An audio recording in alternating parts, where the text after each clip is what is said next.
I'm joined once again by Mona Malone, my co-chair, and this time we have in the keynote hot seat the economic historian, Dr. Judy Stephenson. And let me introduce Dr. Stephenson. Uh, Dr. Judy Stephenson is an economic historian of organizations, labor, and markets. She is an associate professor at the Bartlett, University College London, and a research associate at both the Oxford Center for Economic and Social History and the Cambridge Group for the History of Population and Social Structure. She was formerly a fellow of Wadham College, Oxford, and her work looks at bargaining between employers and workers and the relationship between contract and organizational change in labor markets. She has published 2 books and many papers in academic journals on historical labor markets, organizations, and contracts, and has been quoted frequently in the Financial Times and The Economist. He is currently writing a history of labor market bargaining in the long run, called, intriguingly, Wages Before Machines. I love that title. To be published by Princeton University Press. Excuse me. Dr. Stephenson is also a governor of the Long Run Institute, and we're delighted to have her here with us from our London studios. Dr. Stephenson, a very warm welcome to you. Thank you very much. It's lovely to be here and part of the conversation. Thank you. Yes, yes, and so the second half of the conference focuses a little bit on a little bit more closely on the individual experiences, employment experience as well, and this is why we're so delighted to have you here today. We also, of course, are looking at building resilience and adapting purpose and what the corporation has to do with that as well. So we're focusing a little bit more on the journey of the worker, the employee in a purpose-driven enterprise. And I think the best thing for us to do in that context to get things started, since we have a global expert on employment patterns and evolutions, is to put everything in context, because I think people maybe don't think of long-run employment very much beyond their own or their family's experiences, right? So why don't you give us a kind of a tour d'horizon, a short maybe history of employment and how it connects to the present day. So how did we get here? Well, before we go how we got here, which is to do with big organizations, I'll come to that in a minute. There's 2 things that we take for granted in this conversation about employment that we need to point out are really recent and really modern. The first is the idea of a job. These things are brand new. They emerged in the 19th century. Before the mid-19th century, very few people have jobs. Most people have work that they, contract for on different bases. But it's very rarely, and there's the second idea that we need to kind of lose a bit, nobody gets paid for their time. They get paid for what they produce. So hourly pay and jobs are modern ideas. But they are the whole way that we think about employment.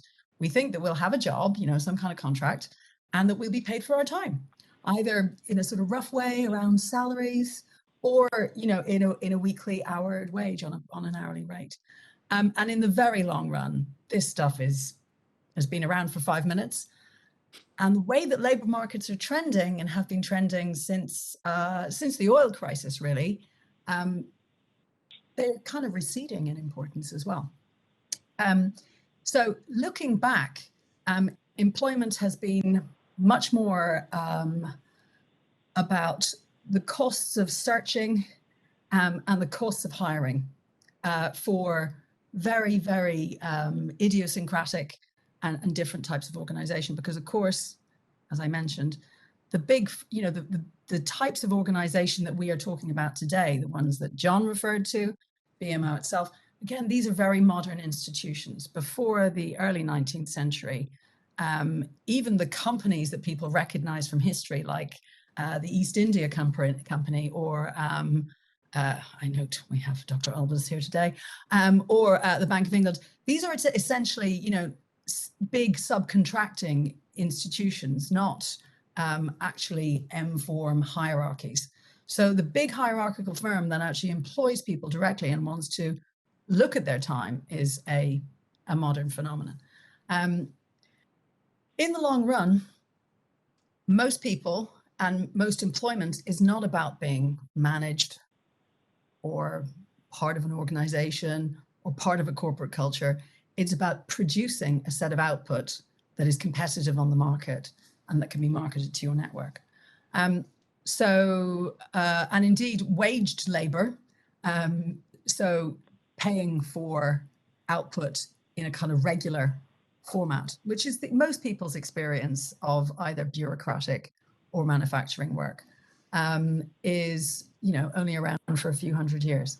So the things that we should be interested in from today's point of view are the rise of, or two things given the pandemic.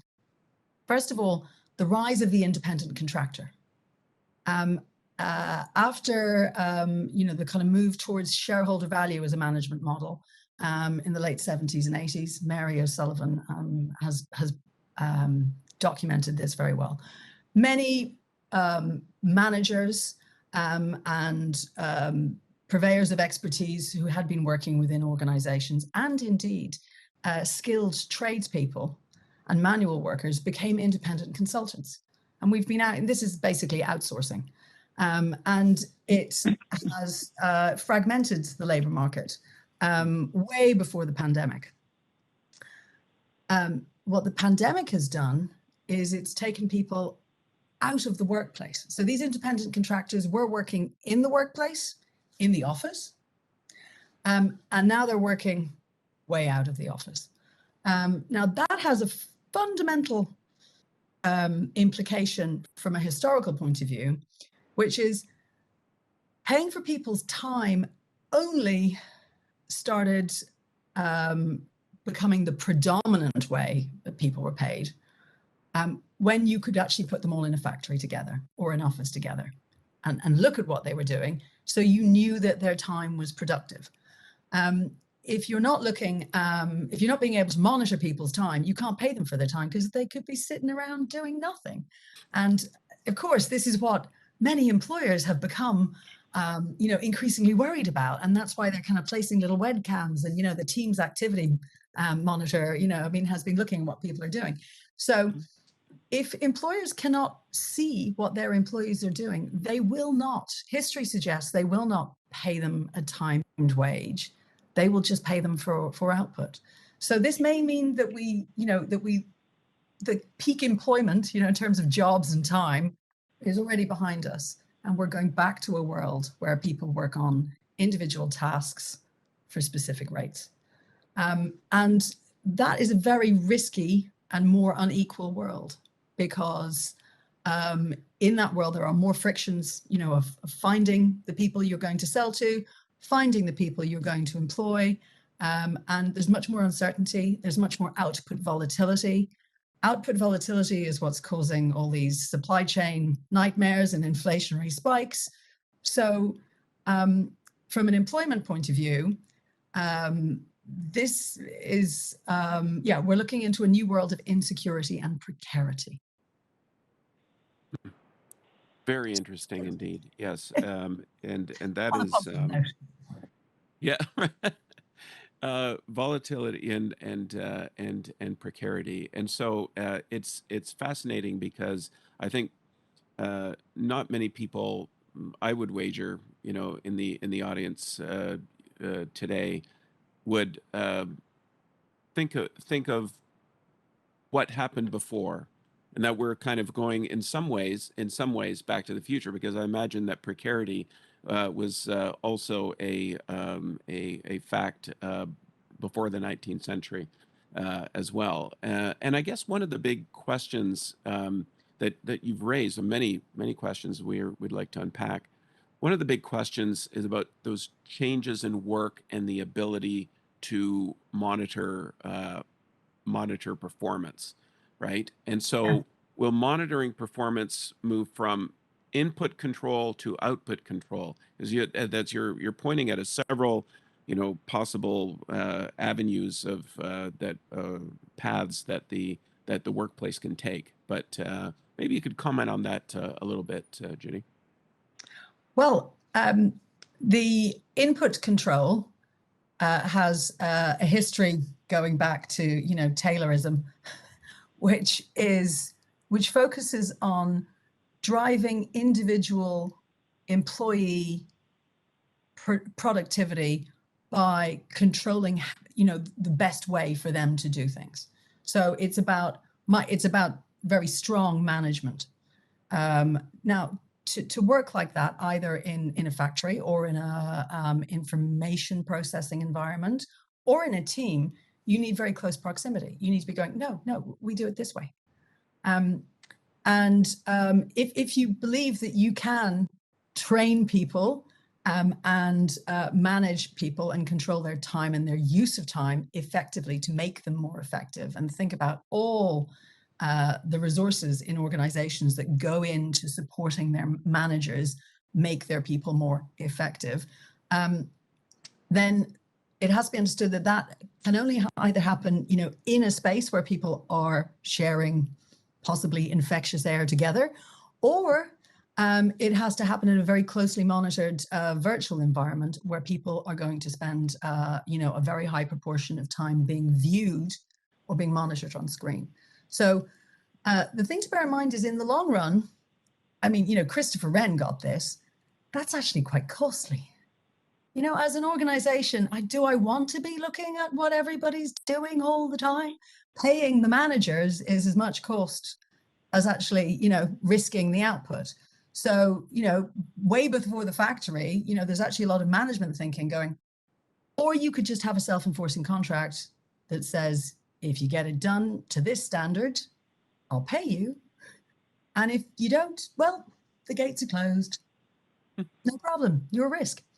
It stands to reason that for work that could be done by another team, or where some kind of subcontractor can, or others, sub-project lead can micromanage the time, perhaps organizations will want to pass on that. So, this could lead to sort of, a further division and subdivision of management teams, divisions, and different types of executive responsibility, and increasing hierarchy, within levels across organizations.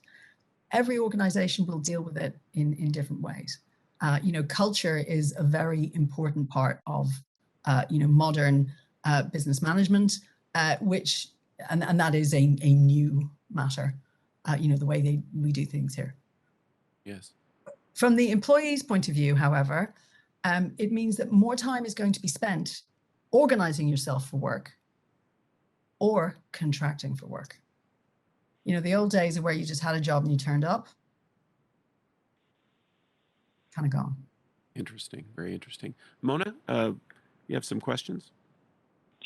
Yeah, this is very interesting, and the sense of making me feel that a lot of what I do is just such a small speck on a long run view is daunting. I love what you're saying about it's not about being managed, it's about producing output. And I'm thinking about current applications of that when we think about input control, you call it.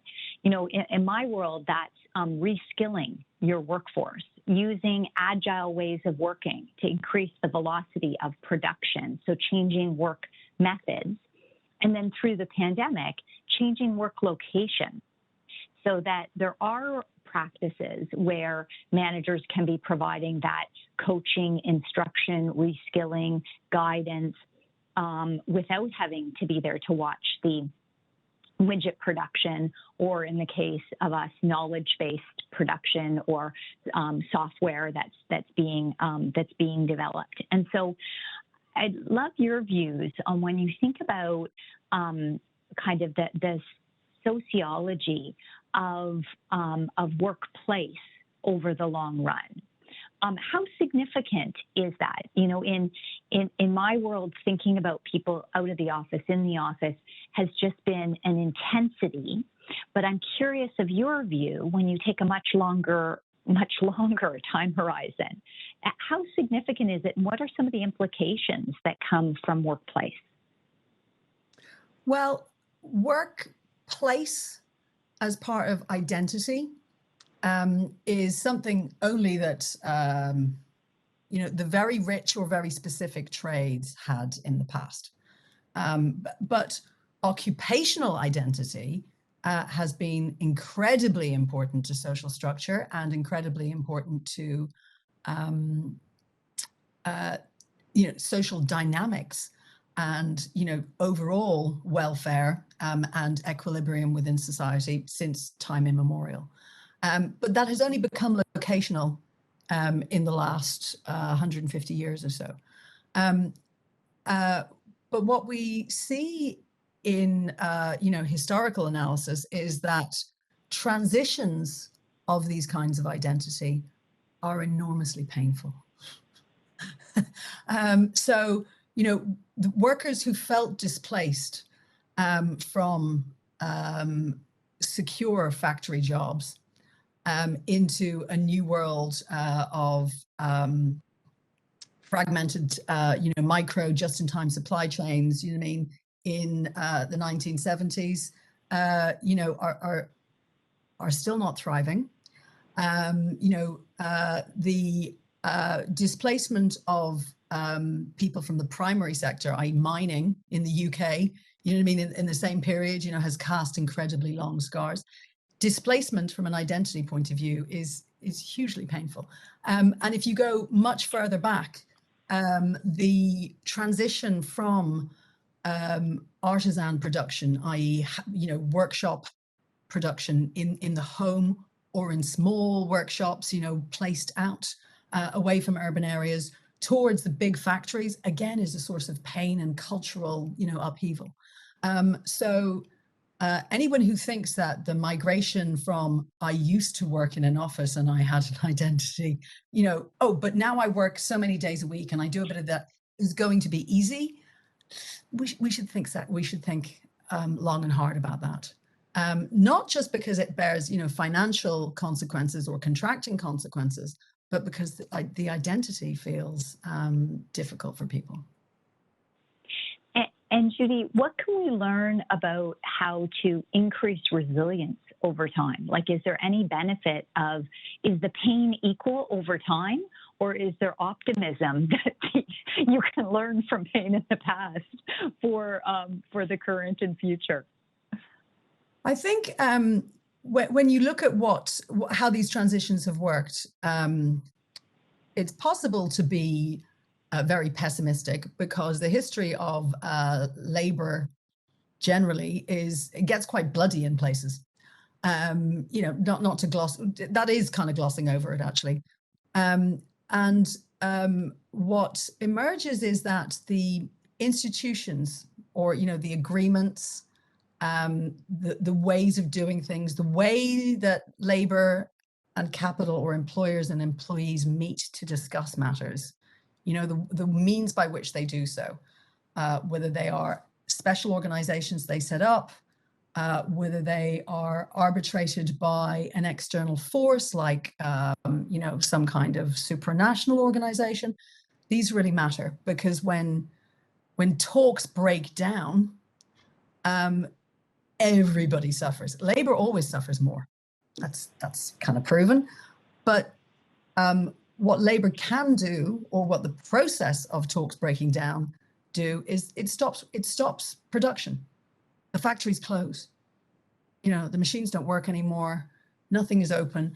That creates huge problems with labor and as customers and as consumers, and contributes to the output volatility and the volatility of production and huge supply chain problems, which create, you know, further social problems.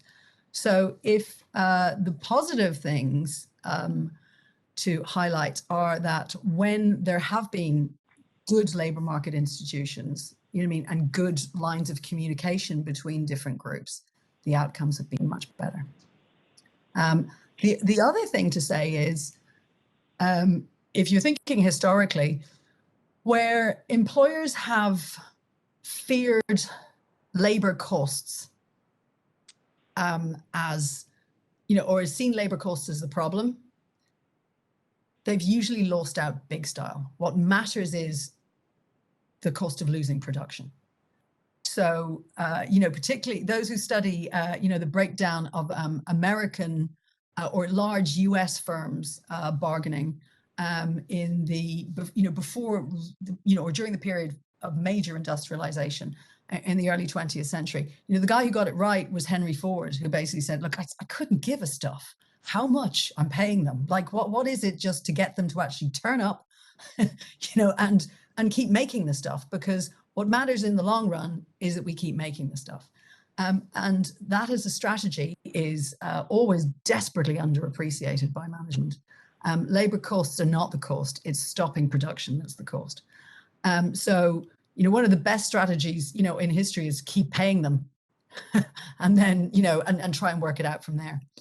Yeah. But you've really yeah, given excellent current day advice from the long run perspective. What I'm taking from what you've said is, you know, leaders really thinking about identity, worker identity, and how the elements that happen within culture and within human interaction that contribute to that identity or take away from are extremely important to pay attention to.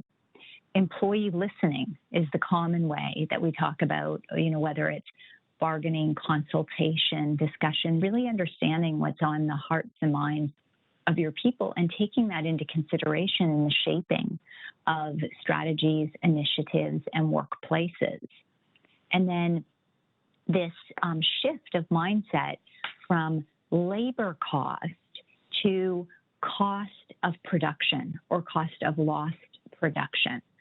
And really thinking about how do you make sure that you're optimizing production levels as opposed to just thinking about a labor cost variable. Anything else that you would highlight to current day leaders and managers as additional lessons that we can really take from that long run? I think the other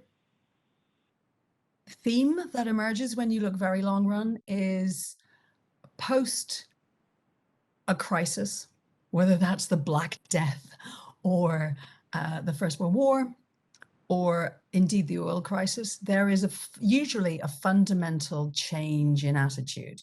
It's probably generational, but you know, there are other factors at work.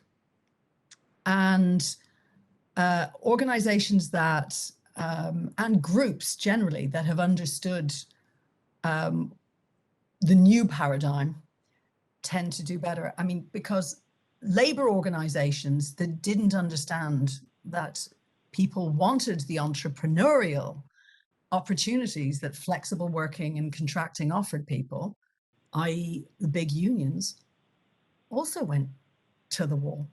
You know, they tried to hold on to a time where, you know, the rules of the game were different.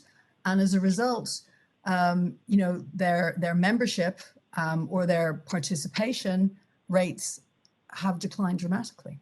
Now that that's a problem because they were one of the institutions by which, you know, capital and labor talked to each other, but they had become very ineffective. So understanding particularly what newer entrants to the market and the emerging generation who are becoming qualified, who are entering the labor market for the first time, understanding their values is crucial.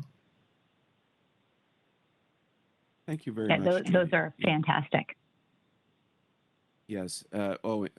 Indeed. And there's a lot we could we could discuss and cover. I think one of the things that pops out for me in trying to square the or trying to interrogate the historical record or the long run experience is with relation, of course, to what we're going through now, and perhaps even the the future of the public corporation, is something that you mentioned a little bit earlier, and that is the future of the office, right? The future of the office space, and you linked it. There are a couple of strands here. You linked it to perhaps emerging inequality, and I'll link it also to maybe to the fate of cities. And you're in a city where there was a lot of maybe concern about how the city would react to the work from home movement and so forth. So or maybe create a donut effect, and I probably exaggerated fears because London is London. But maybe you could comment on that, on the corporation space, on the future of the office, because that is very much, I think, on the minds of people as they're making they're making their decisions in some ways. Decisions not only at the executive level to say, well, we do need a certain number of people here, certain number other, especially in financial services. I mean, my co-chair is oversees 45,000 employees. You can imagine that this is a very let's say a priority question in the longer run. So, with that kind of very overlong preamble, what is the future of the office space, and why should we be concerned about it? And what questions should we be asking about the implications of those things? Well, I think the first is from a real estate perspective. If you're holding some, everything's kind of gone up for grabs at the same time, and everybody, as you say, is fundamentally rethinking what do they have to do. The place where where you employed people has become a possible vector for a worldwide pandemic and a source of reputational damage, at the same time as probably looking like on the balance sheet in terms of either, if it's an asset or in terms of its ongoing liabilities, whatever, like its value has fundamentally changed. In planning space, therefore, people are going to prioritize, or are beginning to prioritize already, who they want to see face to face and who they want to monitor in a different way.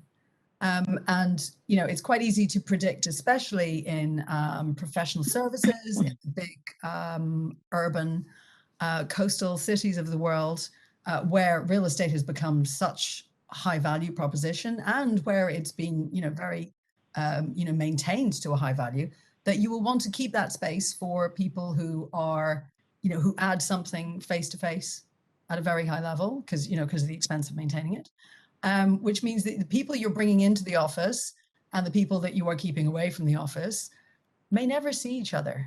Now, this has cohesion and identity issues, but it also has serious inequality issues, because a lot of the welfare, some of the welfare that we get from work is actually, the living environment of which it is in. So, if you've only got the very well-educated, very high-end deal makers, coming face to face, and nobody else ever meets each other and has a relationship with the firm, which it seems to be, that's the way people are planning it at the moment. There are some profound issues.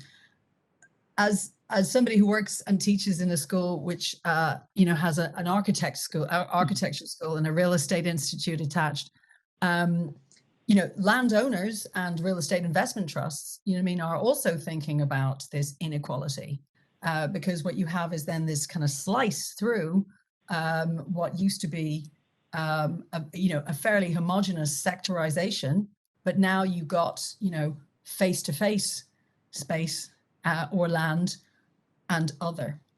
So this goes back to sort of the zoning that you see, out of the great suburbanizations of the early 20th century, which all led to a depopulation of big cities.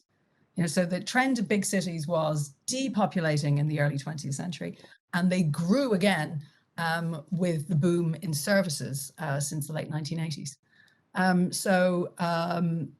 This has big consequences for other types of service industry in the center of big cities. The people who've been serving our lunches, handing over the champagne for the deals, but also in a big way, transport, distribution, and the environmental impacts of these.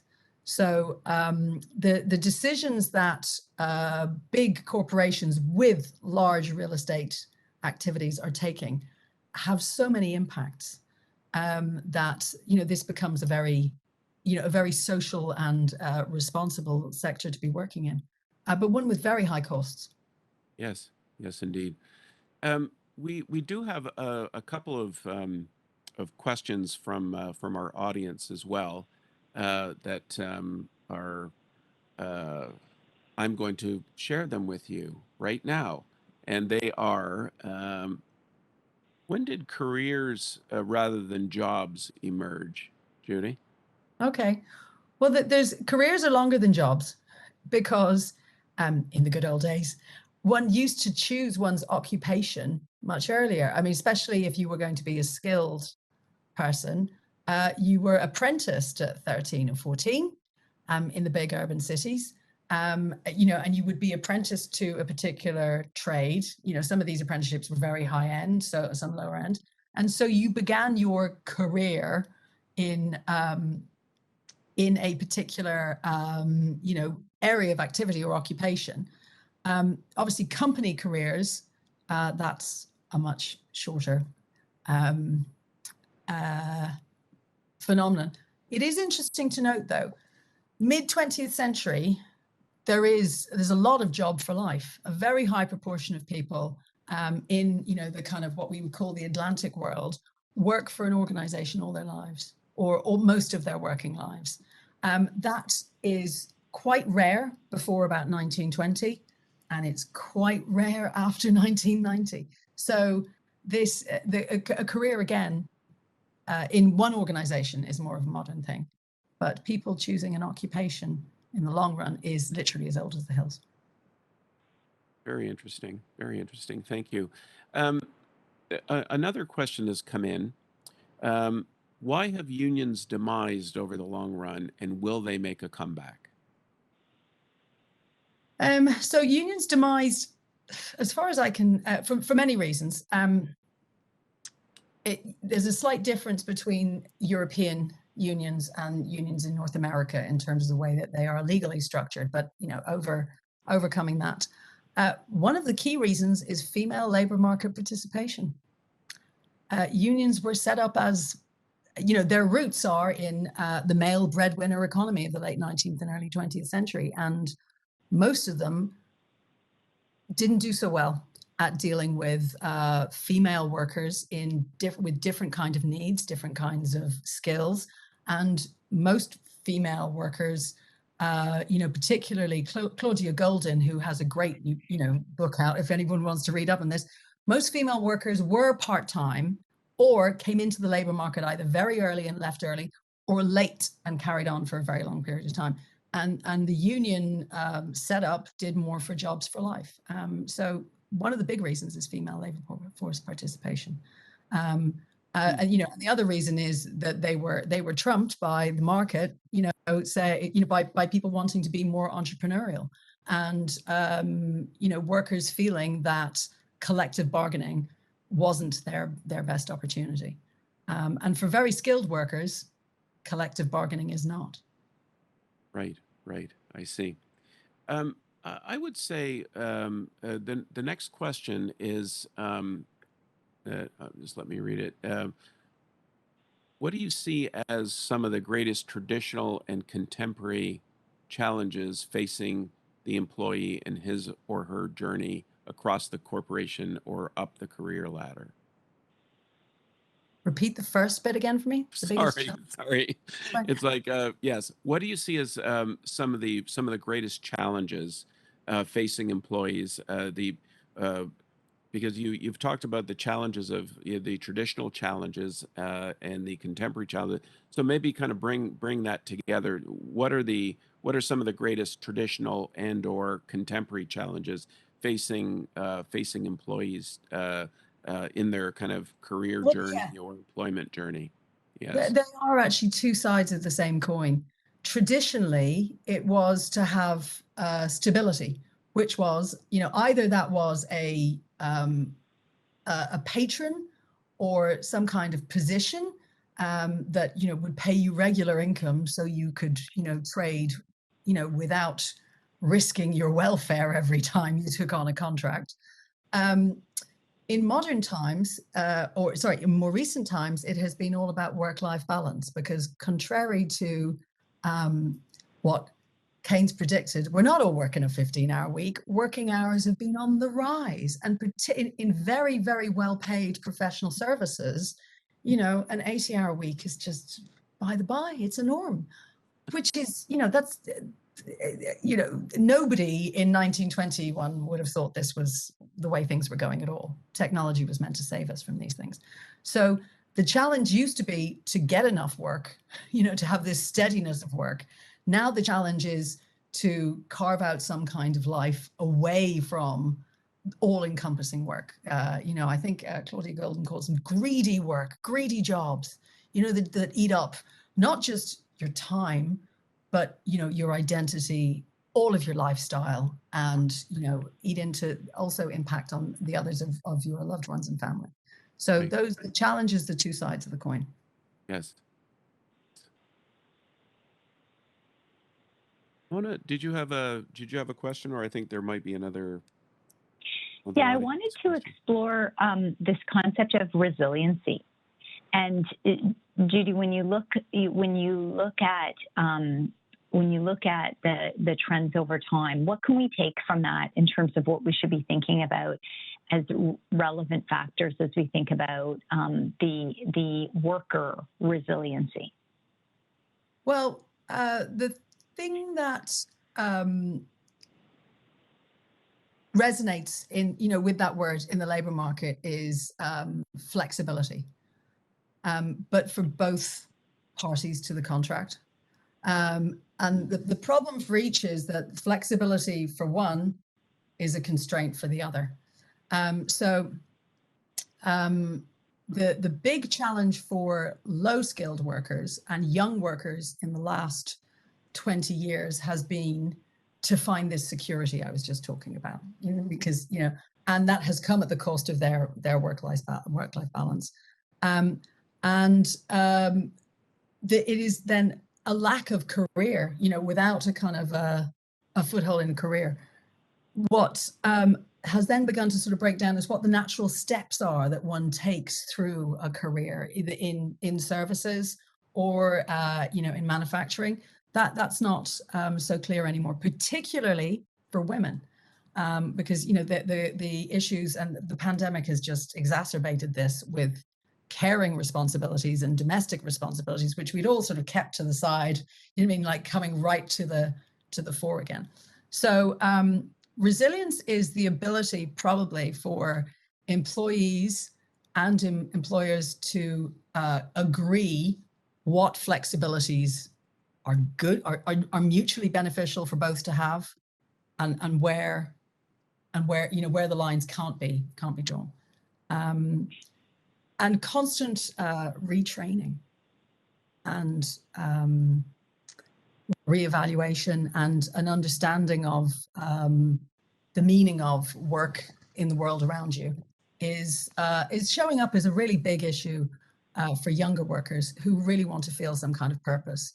That's not new.